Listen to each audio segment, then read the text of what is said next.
Welcome back to the channel, everybody. Thanks for joining in again.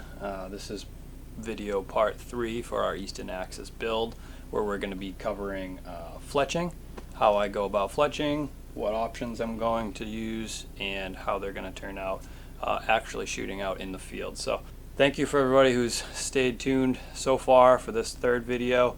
We'll hopefully at the end come up with a selection as to what I want to be running for this upcoming deer season.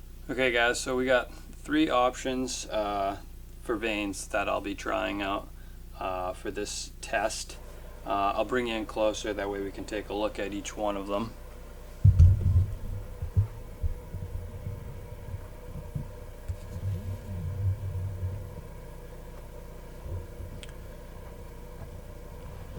So I'll be using the AAE Hybrids. These are the 2.3 inch model, the AAE Pro Max, another short vane, shorter, slightly higher profile, and then the Vanetec Super Spine 3.0, so a 3-inch low profile vane.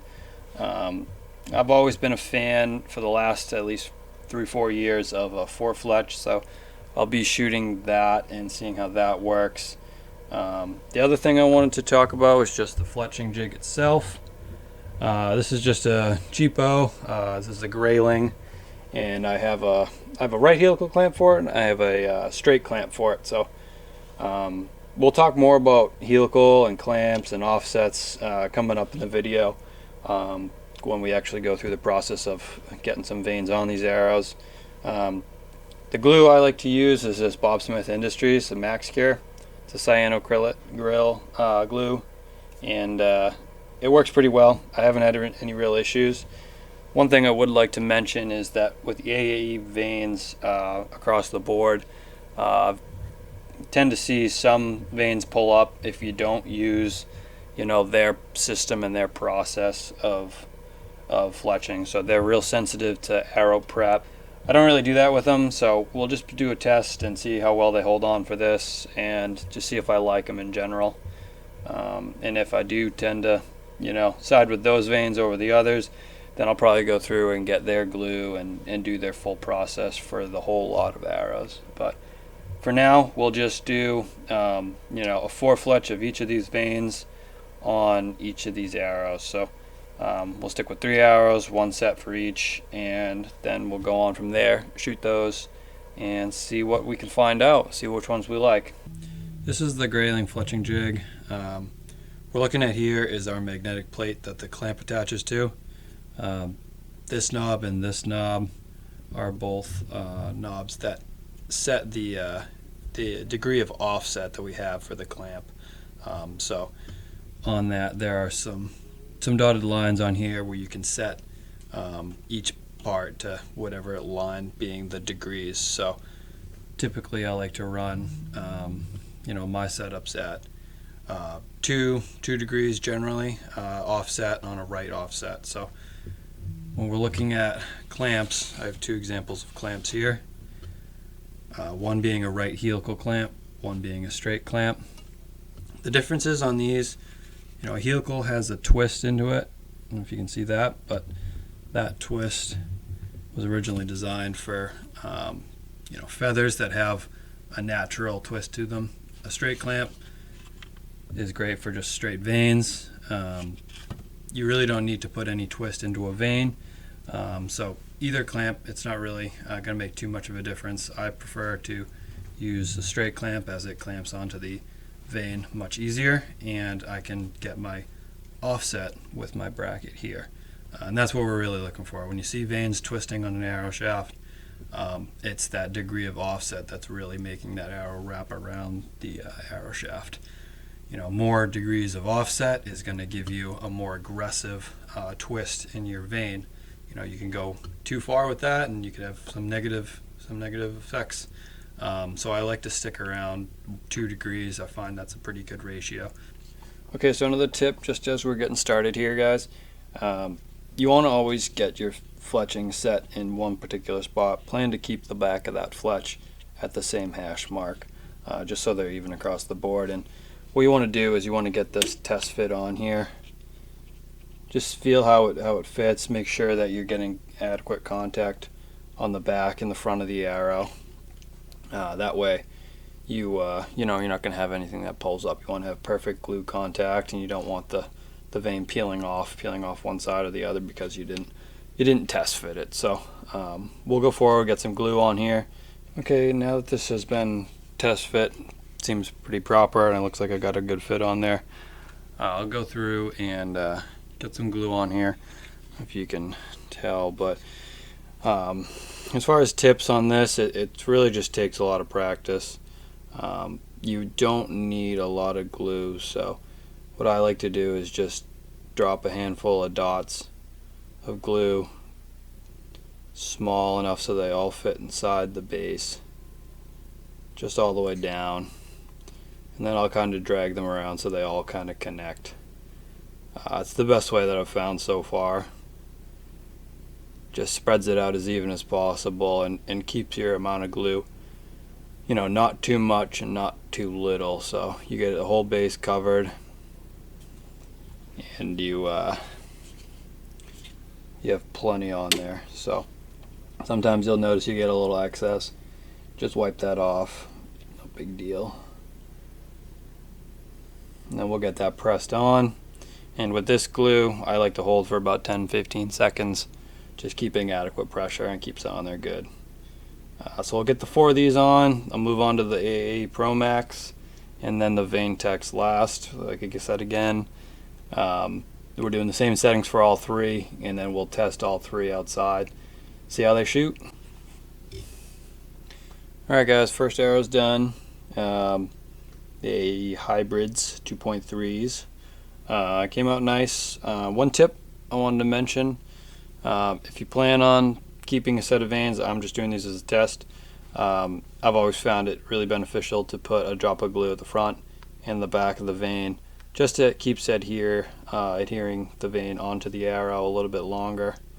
Especially if you blow through a target or an animal or anything, having a little bit of extra glue along the front definitely makes these last a little longer. So just a little tip, but these came out nice. We'll move on to the Pro Max, and then the Vanetec next. So we're getting the last Pro Max Fletch glued on here, and I just wanted to touch on a couple reasons why people would want to go with maybe a vane this small. For one, this is a still low profile vane technically. It's very small, so if you're concerned with wind drift, this is a great vane. Has a low surface area. I really like it for the fact that it's short but maintains a high profile, so it builds its height up pretty fast. So in a 4 Fletch configuration, you actually get a pretty good amount of steerage for a minimal amount of arrow fletch back there. Another thing you can do with this, since it is a small vane, is arrow dependent. If you can get possibly some more degrees of offset, you can add a little more rotation into your arrow. With this arrow in particular, I pretty much can just get 2 degrees without the fletch really wanting to pull off the back or the sides or anything. So yeah, low profile vanes like this, small short vanes, they have their benefits. The other thing with a vane like this, it's pretty lightweight, so if you're looking at really being crazy with your FOC or anything, this would be a good go-to vane, since it is so small and light, and you can maintain that weight up front. Otherwise, some of these other low profile vanes, they're really good for flight characteristics. They're quiet, they're small, they're out of the way, so that's really why I like them. Alright, so we're getting our last arrow done, and these last Vanetecs on here. And there's one thing I wanted to touch on with these. They were the arrow, or the fletching I used on my last set of arrows for last hunting season. And there's a couple reasons why I really like them. One being that they have really good adhesion. These bases adhere really well. I like that. The other thing being they're pretty soft, and that tends to lead to pretty quiet flight. So last year it seemed like they're pretty silent flight, and for a hunting arrow I really like that. A downside is of being soft is that they aren't super durable. So a couple times, they blew through an old target, and we're pretty beat up to the point where I'd just strip it off and fletch a new one on there. But for that small downside, I really like the upsides. They're a 3-inch long vein and a lower profile than the Pro Max. A little closer to the hybrids, but you get that extra length. So you can put a little bit of helical on them, and with that longer length, they get a good amount of twist. So you can get some decent rotation, and I really like that you get the added benefit of having more actual fletch on there to provide more steering, but maintain that low profile for crosswinds or anything like that. Keep that tail from kicking out. So this last one's going on here. You can take a look at that, and then we'll compare them all. You can see them, and then from there we'll move on to shooting them outside and seeing what we can find for differences. So there's that Vanetec, and how that matches up with our hybrid, and then our Pro Max, our smallest vein. So you can see the differences there. 3 different fletches. We could see pretty similar results, or we could see pretty different results. So once we move out into the field, start shooting at varying distances, I'm sure we'll probably see some differences and things that I may like or may dislike. So we can talk about those as we move out there. All right, everybody. So we made it outside finally to test these 3 arrows. We're going to give them a shot here at 20 yards just to see how they're flying, see if I can pick up on anything, and then we'll likely stretch the distance out a little bit to see if we can notice anything, maybe at about 40 yards. The key things I'm paying attention to here really is about just noise. If I was going to test accuracy, I'd really like to have 3 arrows with each of these veins on, just to see if I can notice anything different with the groups. But for now, I've shot all 3 of these veins in the past, and I have my likes and dislikes with both, which we could talk about later. But for now, we're just going to take a few shots here at 20, and then maybe a few shots at 30 and 40, and just see if I can bring you any information about how they're sounding, how they're flying, with these heavy arrows.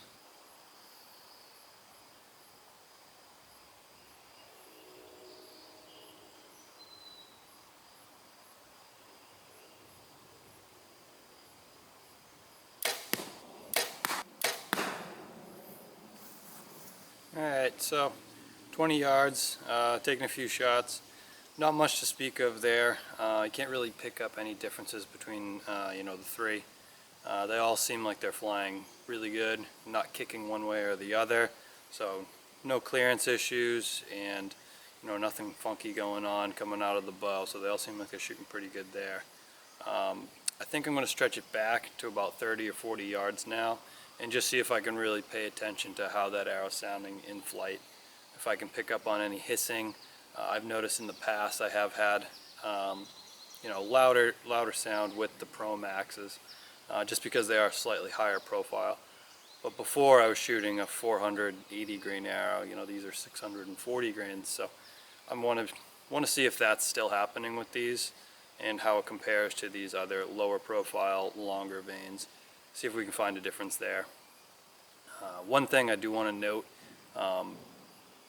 coming out of the bow with a broadhead is going to be a lot different. So each one of these is going to act differently with a broadhead, and my pick on which one I'm going to end up going with, I'm really going to end up playing around with them. So a vein with more surface area is going to end up having more of an effect on balancing out that steering we get from the front of the arrow with the broadhead on.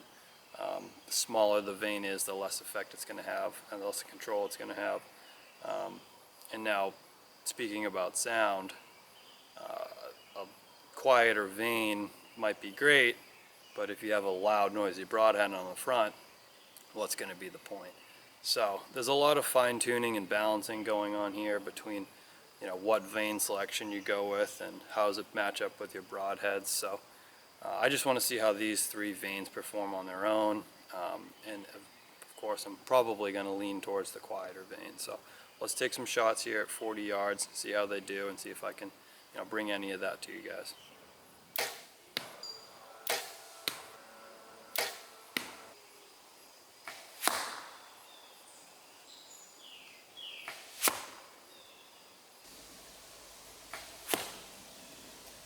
Alright everybody, so taking some shots at varying distances and been able to come up with some consensus as to what I like. I'm really getting some noise with the Pro Maxes, a little bit of hissing. The AAE Hybrids are just slightly quieter. Overall pretty quiet vane, but these Vanetec super spines, I'm not hearing any noise out of them at 40 yards and in. Just totally quiet. It's probably one of the quietest vanes I've had. So like I mentioned earlier, I don't know if you have a super quiet vane and a loud vented head, if that's really going to make the difference. But overall, having a quiet vane that you do prefer, it's going to be good for you. A loud vane definitely isn't going to help anything. But if in that case you're getting better steerage out of a vane that's loud and you're able to put up with it and it doesn't bother you, you don't think it has any negative effect, then definitely go with that. I just really prefer having a vane that's really quiet. These Vanetec super spines adhere really well. If you decide to end up going with something like an AAE Hybrid, take into account that you have to go with their glue and their prep, and if that's something you don't mind doing, then go for it. For me, they tend to pull off if you don't use their stuff, and other things like the Vanetecs, they seem to stay on no matter what you use. So overall, fletching these is pretty fun. Trying out different vanes is pretty fun. I'm probably going to keep experimenting, maybe change the offset, things like that, go from left to right, play around with it just because it's a good way to learn. I may later on experiment with some of the other vanes that I have and just see if I can actually tune them to get some good accuracy out of all three of them. But so far, these Vanetecs are probably the ones I'm going to end up going with. I'll experiment throughout the rest of the summer and see how that leads me into the fall. So thanks guys for following along. 3-part series going from just a bare shaft, building them all the way out to shooting now. I like how they're performing. I'll probably do an update video later on when we get up towards season to see how I'm still enjoying them. But yeah, thanks for following along. Subscribe, like, add some comments in there. Let me know if you guys have any questions or anything else you guys want to talk about. Thanks guys.